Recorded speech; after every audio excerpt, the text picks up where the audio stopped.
Hi friends, I'm Rakesh, Bhutoria. My background is in banking. Presently, I'm the CEO of Srei Infrastructure Finance based out of Mumbai. First of all, let me thank IFA Global for inviting me to this Elite Treasury Leadership Series to share some perspectives around the current pandemic, which has resulted in supply side, demand side, and liquidity shocks. Uh, Let me start by saying that first of all, all treasurers have probably one of the most difficult and challenging jobs that one can imagine at this point in time. But at the same time, you have to up your game and make the most of this situation. And obviously, there are multiple challenges. Cash is king, everything else, as they say, is a concept. There are significant risk issues. There are ever changing compliance and regulatory issues. There are cost optimization challenges. So, there are multiple things that all treasurers are trying to balance out. But for the purpose of this small clip, let me just focus on the issue of,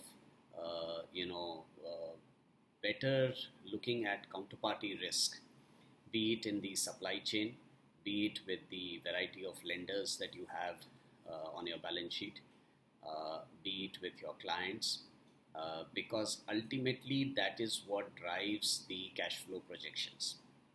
Now, in the past, uh, all treasurers typically tend to kind of have most of these things in their mind, and based on anecdotal feedback from the ground, from the business teams, or based on their past experience, they take a view from a risk perspective.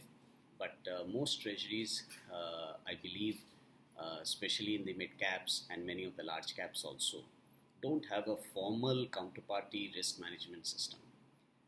And when I say system, it doesn't have to be some fancy IT system.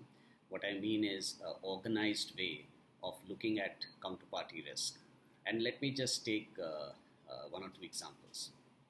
So, there is a large client order, there's a large relationship very close to the heart of the business guys, but then you, as the treasurer, have to bring in the risk inputs because that directly impacts your cash planning.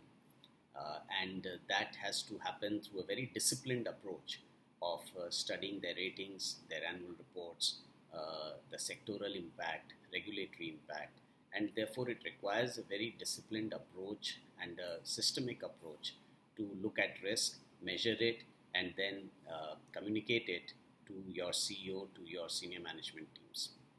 Similarly, all of you have a variety of uh, lending relationships, and different lenders have different priorities.